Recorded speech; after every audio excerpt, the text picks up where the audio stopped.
First of all, and most important, Happy New Year to all our friends and colleagues. We are all, I'm sure, very happy to see 2020 in all our rearview mirrors. I know I am for sure. For 2020, we have some slight changes to our red short presentations, yet we'll continue to offer what we believe are timely cybersecurity topics, and will now be presenting our top trending indicators of compromise. This information is collected from our daily collections and analysis. This year, we will be offering our Red Shorts brief every week, as we always have, with every other week being an encore presentation. So we'll have a live one, then an encore presentation, and I'll present that at the end of this broadcast. Pamela will continue to send along helpful reminders for these dates. Today, we'll be offering our cybersecurity predictions for 2021. Our team is seeing trends and indicators which help us to create our predictive analysis. I like to use the word predictive analysis rather than predictions because that's what we do on a daily basis here. And we're trying to offer our top 4 predictions or predictive analysis for this upcoming year. We sincerely hope that the pandemic vaccines help us to get back to some sort of normalcy. Yet, as we all know, the world of cybersecurity is never ever normal and changes on a daily basis. A link to a related article can be seen on this slide and is available at our Red Sky Alliance portal. Pamela will also put that link in the chat section. Ransomware, ransomware, ransomware. That seems to be the key phrase for malware, the malware tools being used last year, and we think it's going to continue into 2021. 2020 saw a dramatic rise in ransomware activity. While it's difficult to predict specifically what the ransomware authors will do next, it is expected that they will continue to do what has worked well for them in the past. If they keep making money, they're going to keep using ransomware. Ransomware payments, the payments amounts saw a 217% rise in 2020 from an average of approximately $84,000 up to last year, $234,000. This has been largely due to attackers focusing on large organizations with deep pockets that can afford higher ransom amounts. Also, the usage of cyber extortion insurance policy gives victim organizations the ability to pay higher ransoms, and the bad guys know that. However, this does not mean small organizations are not being targeted. We expect ransoms to continue to rise if victims continue to pay ransom amounts.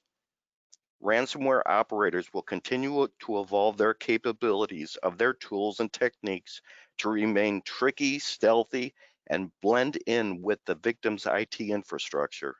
Increasingly, ransomware is being deployed manually after an initial intrusion to increase its effectiveness and to remain undetected until the last minute. They are also increasing the speed of their tools so that the encryption of victim data can happen before defenders even have a chance to respond to it. As their capabilities evolve, they will eventually approach the level of nation-state actors.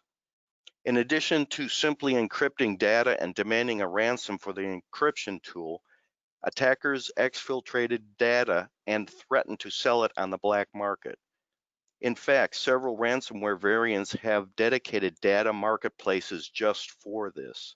This tactic is very effective, and we expect it to continue into 2021.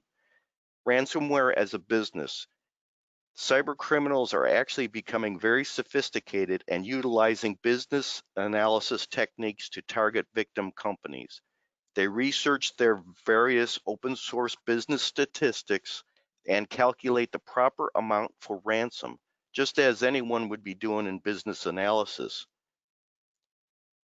It used to be they would target a company, infect the network with ransomware, and then throw out various amounts of ransomware demands.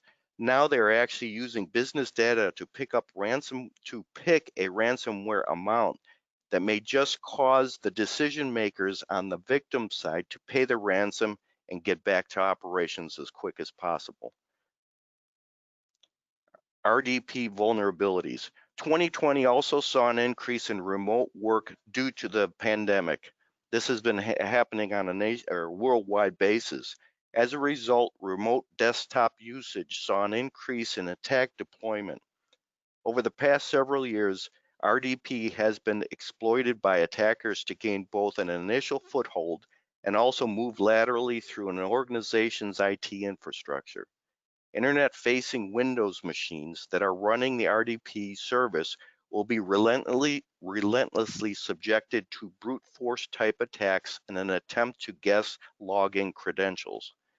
Once compromised, an attacker could use the machine for many different types of attacks, including, but not really limited to, data theft, lateral movement, crypto mining, botnet malware, sending spam email, and of course, ransomware.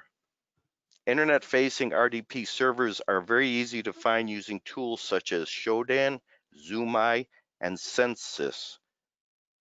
Additionally, login credentials for compromised RDP servers are plentiful and cheap and available on sale in many dark web marketplaces. We expect the RDP to continue to be an important attack vector to protect. VPN usage also saw an increase as employees moved to remote work in 2020. This again due to the pandemic. The U.S. Department of Homeland Security CISA organization released several alerts throughout 2020 warning that attackers were actively exploiting VPN devices. The most distressing thing in these cases were the age of the vulnerabilities being exploited. Some have been public knowledge since the mid-2019 timeframe, showing a lack of patch deployment. Patching your systems is so important. In November 2020, an individual posted publicly a list of nearly 50,000 vulnerable VPNs for one single vulnerability, and that was posted in MITRE's CVE 2018-13379. Once compromised, an attacker would be able to perform the same type attacks as a compromised RDP server. Cyber to physical ransomware. In September 2020, threat actors attacked a university hospital system in Dusseldorf, Germany, and the attack was, again, ransomware. After affecting more than 30 servers at the facility, the hospital was forced to turn away emergency patients. According to German authorities, this directly resulted in the death of a woman whose care was delayed because she needed to be transferred to another facility 20 miles away. This death in particular, places the cybercrime in a whole different and higher criminal statutory category. And the authorities are looking very closely at this, some of this collateral effects of the cyber attack itself. Ransomware attackers have shown their capabilities of targeting critical infrastructure such as 911 systems, which has had severe consequences both socially and financially. Red Sky Alliance believes this will not slow down in 2021, but will actually increase as attackers understand the willingness of government agencies to pay ransoms. As ransomware as a service, or RaaS, platforms expand, even low-skilled attackers are able to earn a profit by targeting emergency services and vulnerable cities.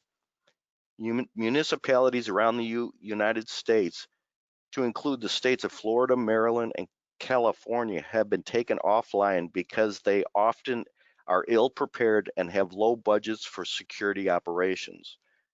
The consequences of these attacks have gone from financial losses to the loss of emergency services, which could potentially result in the loss of human life. The fact that so many companies have paid ransomware actors so much money during previous attacks means that these attackers now have better resources to attack their targets, and we think that that will just escalate the ransomware attacks for this year. Until these attackers are arrested, prosecuted, and severely punished, they will become more emboldened to take down bigger targets, likely resulting in the injury, if not death, of multiple victims. Being that many of the actors are protected by hostile foreign governments, prosecution is very unlikely. Clouds are forming. Not only clouds, but dark clouds are forming. In May 2020, threat actors broke into Blackbaud, a provider of software and cloud hosting solutions, and attempted to encrypt files on the company's network in a net ransomware attack. While the company was able to expel attackers from their systems, the attackers were able to steal some confidential data before being removed. Blackbaud claimed that while the files were not encrypted, they paid the ransom to avoid the disclosure of some of the stolen data. With the increase in data extortion or threatening the release of sensitive data if a ransomware is not paid, analysts suspect that the cloud will become even a much bigger target for ransomware attacks. The increase in companies using cloud technology does not automatically mean an increase in cloud system administrators. This means that many IT teams are learning how to use the cloud, but not necessarily learning how to keep that data secure. Red Sky Alliance has recently begun monitoring for misconfigured cloud servers, as well as malware that could specifically affect cloud technology. However, analysts believe that in 2020, we will see a large spike of attacks targeting cloud technologies such as Amazon Web Services and Microsoft Azure. Traditional attacks on the cloud, such as crypto mining and leveraging the cloud for DDoS attacks, are unlikely to decrease in 2021. If attackers do target the cloud more successfully next year, companies should expect to see the shift from ransoming encrypted files to ransoming the release of stolen data. As many companies discovered over 2020, the cloud can help companies significantly, but can also provide a major attack surface for attackers looking to steal private data and to make a profit. According to Aqua Security's 2020 Cloud Native Threat Report, attacks against cloud systems exploded at the start of 2020 when the company recorded a 250% jump in attacks from the previous year. Red Sky analysts expect to see another increase in 2021. Trending indicators for the past 30 days. The top left box shows trends observed for malicious email subject lines. So the top malicious email subject line we thought of interest shows quote unquote a business offer, which is being used to distribute phishing malware. Phishing remains the top attack vector or tactic rather in spreading malware.